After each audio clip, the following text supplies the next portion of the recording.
All right, if I'll go ahead and get started. So I support the resolution that in criminal justice, rehabilitation should be native of retribution. Just some definitions and clarity so we know what we're talking about.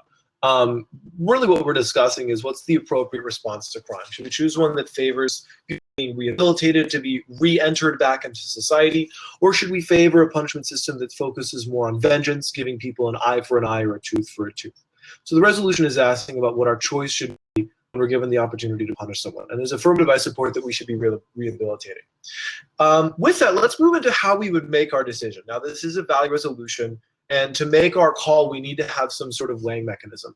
I offer the value of social peace, which is defined as a reduction in crime and an increase in the protection of people's lives. In other words, we're just looking for a value that's going to tell us when society is doing better progressively. When there's less crime, there's less violence, there's less suffering, there's less families torn apart. We're really looking at large picture stuff because this is a large resolution with a lot of far-reaching impacts. I'm going to turn off this light so it doesn't look like I'm a shiny egg under a laboratory lamp. I don't know why, but thing is pretty bright. Anyways, that being said, I think the obvious reason to choose a value this broad is because of its breadth. The resolution is asking how we respond to crime. Crime has obviously massive impacts. It's not a really narrow decision, so we need to look at something broad. I have two main contentions. My first contention is that rehabilitation promotes social peace. My second contention is going to be that retribution harms social peace. So rehabilitation protects social peace in a variety of ways. Because the emphasis is taken to restore the person back to society, it's far more likely that the person who's going to re-enter has less violence to take with them, that they're less likely to repeat their crime. There's something known as the rate of recidivism, which how much people will, or how many people will leave jail and then return. In other words, to fall back into crime. How many people will regress? And we know that in systems of retribution, the rates of recidivism are so much higher. Like in the United States, I'm not even citing evidence here, but it's well documented that the recidivism rate in the United States is, well above normal. I believe it's close to something like 65, 70% last time I checked. Don't quote me on the number, but we know it's much higher. Whereas if you look over to other systems like, for example, Norway, you see recidivism rates that are much lower. So the point of this contention is to emphasize that focusing on restoring people back into society is far more constructive, and it's also going to lower the violence that's going to be felt by future generations, and that's a good thing. My second contention is that retribution harms social peace.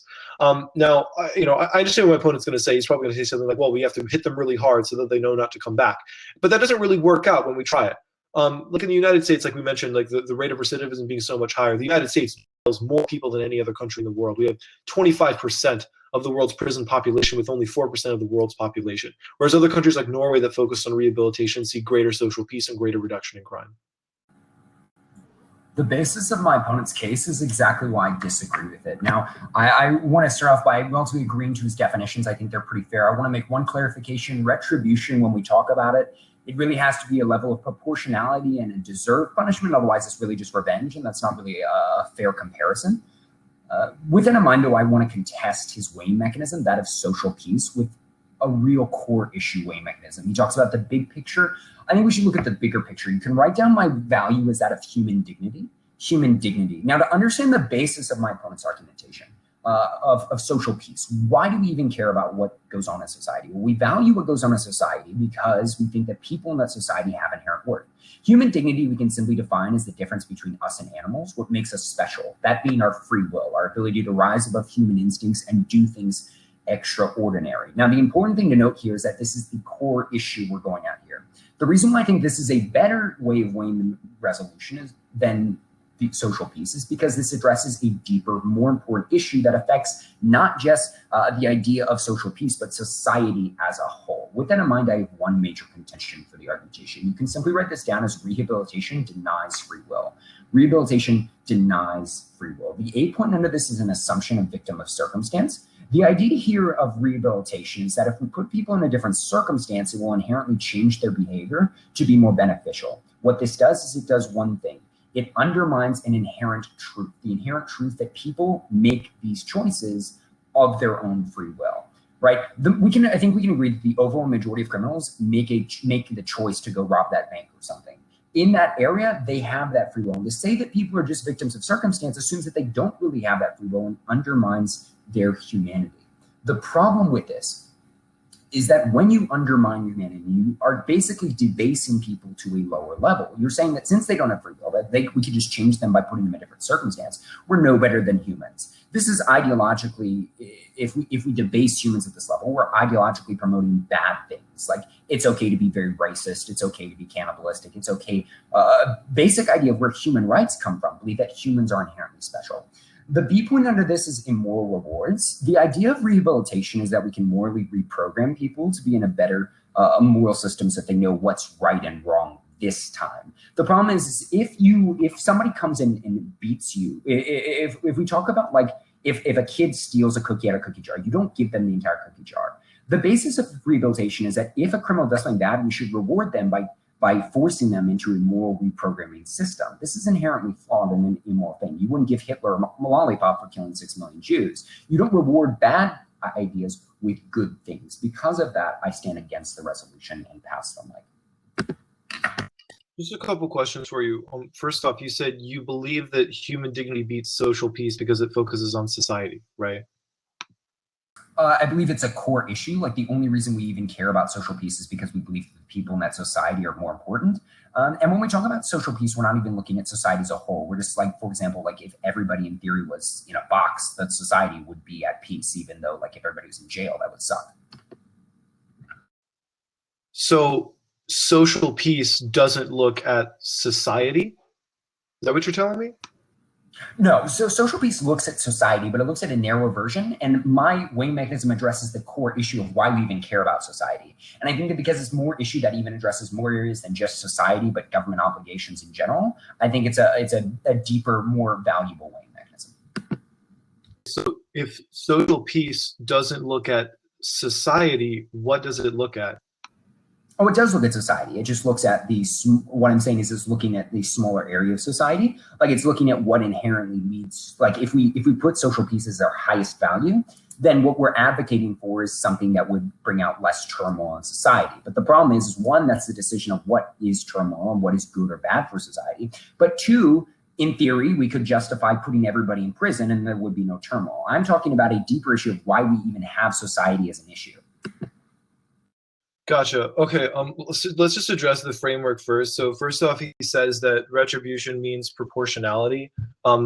Sure. I'm not really sure where he's going with this definition. I'll conditionally accept it because he doesn't take it anywhere.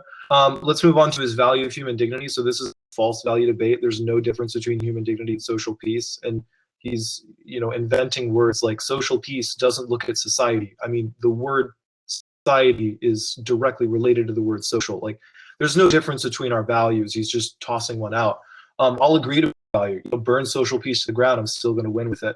And the reason is that stuff like rape, stuff like crime, stuff like aggressive violence all damages the same value of human dignity. So you don't need to choose between our values. At the end of the day, you're going to walk the question. Should we focus on a response to crime that reduces tangibly violent and terrible things? Or should we choose retribution because it makes us feel better philosophically? And the answer is obviously going to be that you vote with rehab. Let's look down to his one contention that rehabilitation denies free will. I'm going to have two main responses. My first response is behavior better. Now, I wouldn't say that rehabilitation denies free will or violates it in any way. It instead acknowledges that people have the capacity to change their will, which is actually directly in line with the issue of free will. It says, yes, of course, people can make bad decisions. I don't think that anyone in rehabilitation is denying the fact that someone's committed a crime, but rather it's saying that that will can be changed. And if you ask me, that's a whole lot better than retribution, which simply says, well, sucks for you. You, let's say, dealt trouble in your life. I guess you're going to spend the rest of your life in prison with a mandatory minimum. That's not a healthy approach to humanity, and it's definitely not a healthier approach to the issue of will. So if my opponents can admit that will is free, then we can also admit that will can be changed, and that's a much better world to live in. My next response you can write down as tangible impacts outweigh everything. My opponent's going to wax on philosophically about why, it's technically unjust to not punish people to the end. But once again, when you have a choice between the actual tangible impacts of reducing crime, and by the way, I know I use words like reducing crime and it just kind of bounces off people's ears like, oh yeah, crime, that thing we talk about. I'm talking about, waking up the next morning and your family still being in the same house. I'm talking about one of your friends not having to come back to you and tell you that she was raped up in a freaking back alley the other weekend. Like, I'm telling you, actual people's stories will be changed and lives will be altered. That people will live in a safer community and truly have better lives I don't know why it's so difficult to hear the words reduced crime and say, yeah, reduced crime? You mean innocent people not getting murdered?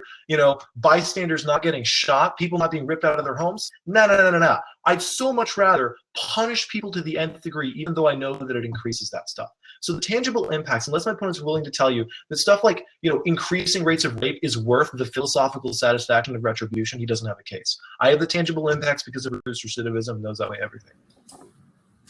I have simple one question for you. Do you believe that communism is an effective system of government? Because my opponent believes that communism is not an effective system of government, and I don't believe it's an effective system of government, is exactly why I disagree with the viewpoint of the resolution. Let's go back to what the resolution is here. The resolution is talking about rehabilitation versus retribution.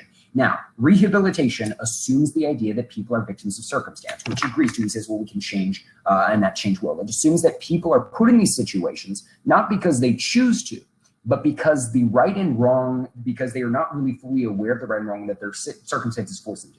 Like the idea that people deserve to be changed in this instance is irregardless of the assumption that, like, if I go in and commit a mass shooting, right, that I didn't choose to go in and commit a mass shooting, right? Like, oh, well, he was pressured from society. That's not necessarily even like containable. So the argument is quite simply this. Where does that actually lead to? He talks about how there's no real tangible effects of retribution or tangible effects in comparison. What is the tangible effects of communism? Communism is based off the idea that people are inherently victims of circumstance, and therefore the bourgeoisie were taking over and abusing the lower classes. This is seen in communism. This is seen in socialism. We've never seen those systems of government work. Those systems of government led to the deaths of tens of millions of people and starving people. And we see consistently countries like Norway, which he mentions, are tending toward a communistic ideal. Why? Because when you have the principles that people are subject to circumstance, it leads to those ideals. So my response to his basic argument is that of short-term versus long-term. Short-term versus long-term. The long-term effects of saying that people are just victims of circumstance are inherently much, much worse than the short-term effects of crime. I think we both agree crime is bad, but to say that we should be willing to debase humans and forcefully morally reprogram them and that they're just victims of circumstance leads to ideals that have inherently failed in government as a whole and led to the death of tens of millions of people. Like if we want an example, just look at Venezuela, a country that the children are starving in their streets, and it's terrible what's going on right there. That is an example of people taking the ideology that people are just victims of circumstance and applying it to other forms of argumentation. His entire contentions are based around a short-term benefit. And the idea that we can change behavior, which he gets to later, and that changes their will, does not dispute my point. It assumes that if we just change people's circumstances, that's going to change how they behave. And not only that, it also assumes that the government is the best actor for determining the behavior. See, I believe that we should have some sort of an idea of this system is not the government's place to be the rehabilitative measure. The purpose of the criminal in the realm of criminal justice is the job of the government to deliver fair and just punishments, not unfair punishments like rewarding bad things with good things. It's because of that I stand against the resolution. You saying that the long-term detriment to reducing crime is communism? In the idea of like comparative, in theory, yes. Like literally telling me that reducing crime creates communism. Using the ideology, we can see in countries that even follow rehabilitative standard go toward that thing because that is the basis of communism. An example of a country that applied rehab and then went communist, just one. When I say communist, I'm referring to both socialism and communism as being very similar, but the Marxist ideology inherently remains the same. Norway is inherently heading toward a social structure of communism as they're starting to get like universal healthcare. The ideals that socialism and communism represent are clearly seen in Scandinavian countries that are more rehabilitative in their measures. What's between socialism and communism?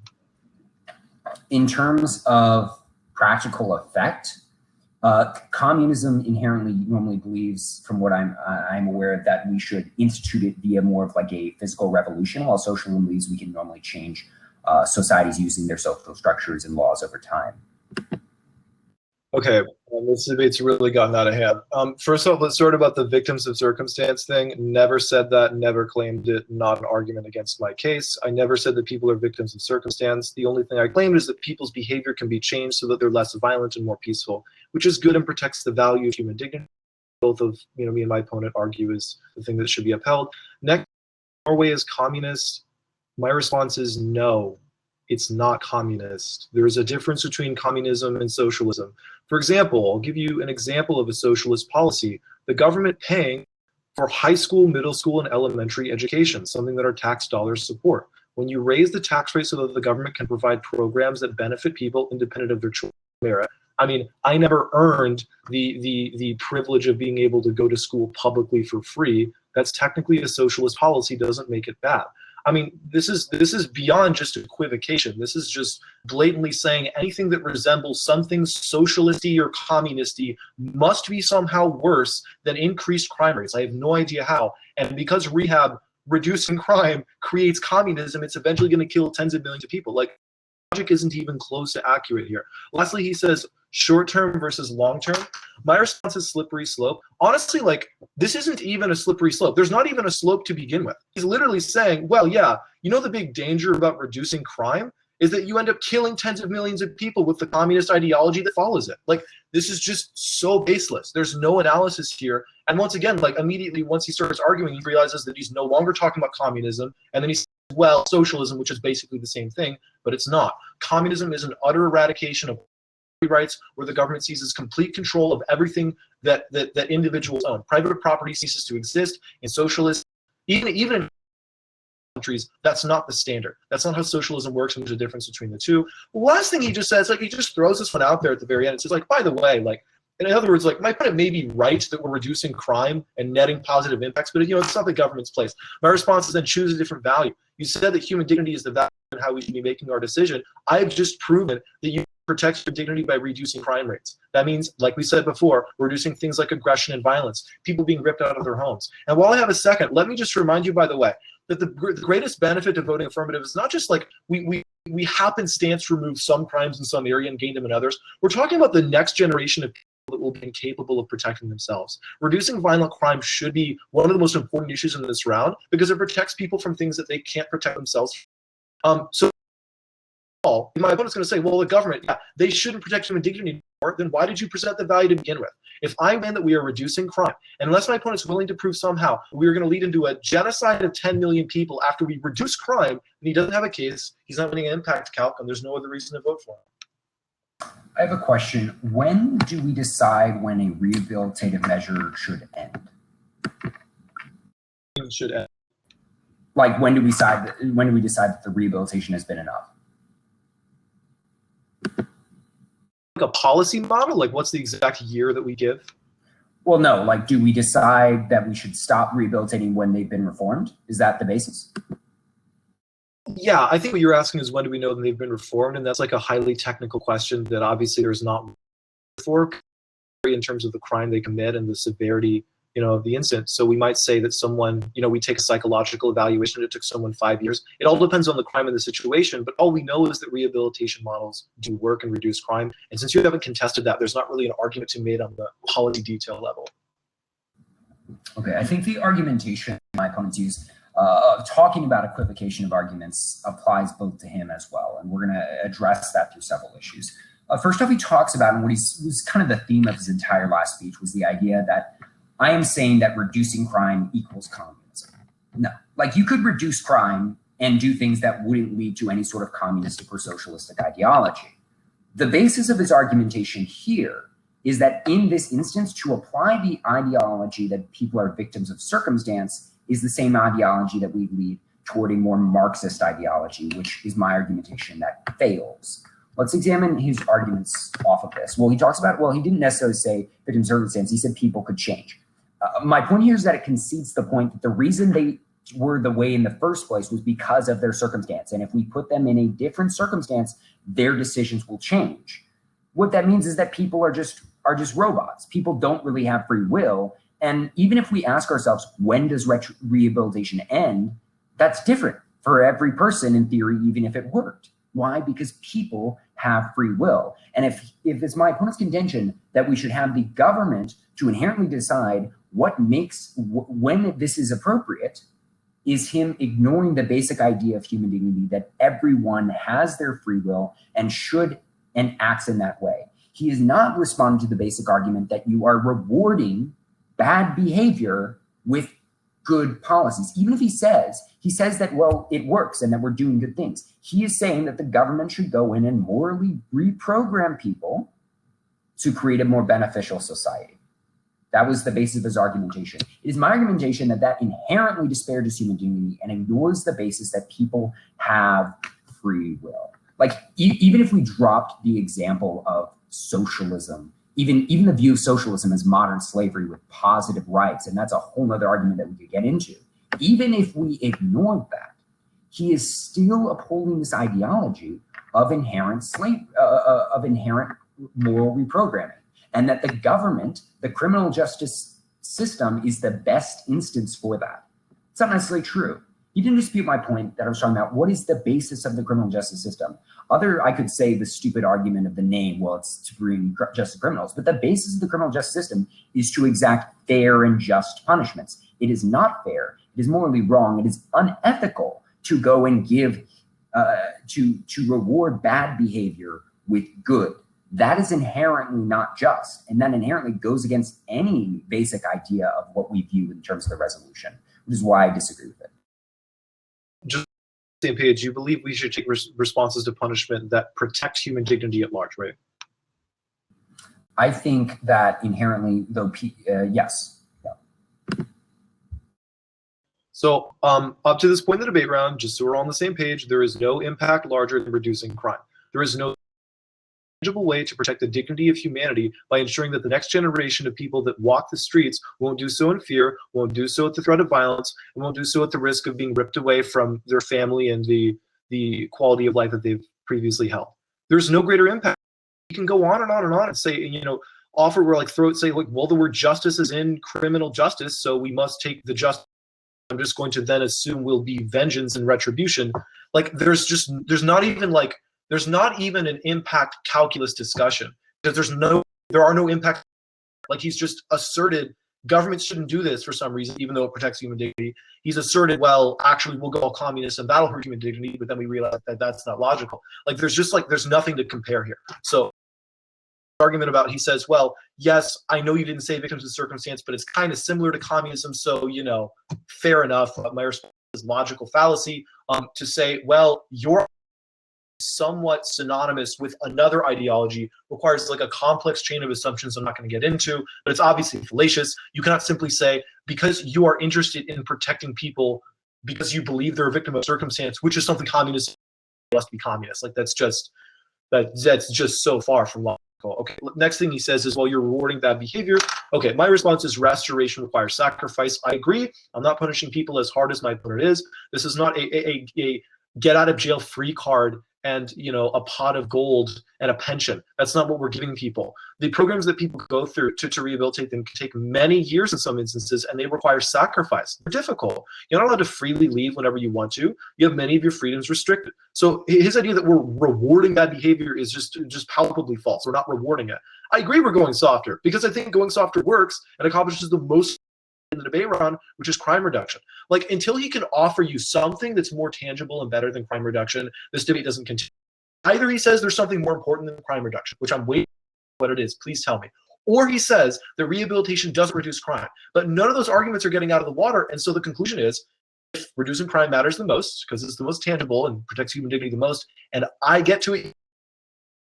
Lastly, he says, well, justice. My response is, look to the value. We don't need to have another value thrown into discussion. I mean, he's basically turning his back on human dignity and saying, well, conceptual justice matters than the tangible protection of human dignity. Once again, just go back. If I'm protecting human dignity by reducing crime, I should win. So once again, like, I need to see what is more important than crime reduction that you have to offer me. The basis of my opponent's argumentation is, again, why I stand against it. I think the debate is really coming down to where human dignity actually falls in line. And I think because my opponent's argumentation inherently fails to uphold human dignity, you should support the negative. Let's examine his arguments. Let's examine what rehabilitation is. Like, he argues that rehabilitation is softer, and he completely concedes that. He concedes that we are rewarding, in essence, this, he is conceding that argument that we are rewarding bad behavior with good behavior. He says what works, right? We're reducing crime. The failure of that is it inherently disrespects human dignity. You as a human make your choices off of your own free will. If we want to talk about the ideology presented in the debate round, or the weighing mechanism which he agreed to of human dignity, what makes us human? What makes us different than animals? It's the ability to rise above those animalistic instincts and utilize free will. Why, when we commit crimes, do we commit crimes because we are forced to? The overwhelming majority of the time, we are not. We usually commit crimes fully aware that there are consequences, that the society doesn't accept that this is a good thing. The guy who goes in and robs the bank understands that, you know, some people probably won't like this, and the society doesn't like this. That's the basis of my argumentation. You are rewarding bad behavior with good behavior so you can morally reprogram people. How does that actually respect human dignity? It doesn't. It's basically arguing that people, we should just treat people like robots, and people don't really have free will, and we can put them in different circumstances, and that will change how they act. Why? So we can morally reprogram people for society? That doesn't respect human dignity. That completely ignores the victim as well. The victim of whatever this crime, if it's a victim crime, they don't get that inherent, any sort of value from that at all. Why? Because the basis of the argumentation, the basis of the ideology is ignoring the victim. Because it's I pass the mic. Okay, what's a greater protection of human dignity than reducing thousands of crimes annually? With the idea of literally you being human in general. Like, if we don't respect human dignity, there's nothing wrong with cannibalism. There's nothing, crimes don't really inherently exist. Like, there's nothing wrong with bad crime. What I'm asking is, what would be a more protecting human dignity than reducing crime? Tangible example of protecting human dignity than reducing crime? Inherent, like, if you're asking, like, what does retribution do to protect human dignity? Retribution inherently, is that what you're asking? No. All I'm asking is, what could do more to protect human dignity than lower crime? The recognition that you're a human at all, I think, would do more for the existence of us to even punish that crime inherently. I think the entire basis of punishing crime assumes that you are a human. And if we don't recognize what makes us different than animals, then there's nothing wrong with something like cannibalism. You're literally telling me cognitively recognizing someone's a human is more of a protection against human dignity than lowering crime? No, as I go into the basis of why that actually applies, like, we can see examples of societies that don't actually value human dignity. Like, we can see, even if we go to more socialist societies that are entirely ethnically homogenous, or societies that debase humans, like Hitler's regime in Germany that killed 6 million Jews, when we start saying that people are just victims of circumstance and that people don't have that inherent free will, there is nothing wrong with the Holocaust. There's nothing wrong with Stalin killing tens of millions of people. You are basically you are allowing for these situations to happen. Okay, so this debate's going to be really simple. Let's just tie up a loose end and then get to a voting issue. First, he comes back to the whole victims of circumstance. It's like, I never said victims of circumstance. I've now told you I've not said it like 2 or 3 or 4 times, and you keep insisting that I've said it and that's my argument. Like, it's just like the most blatant straw man ever. My one argument, I think, just on this issue is the will can be altered, and then that's a good thing.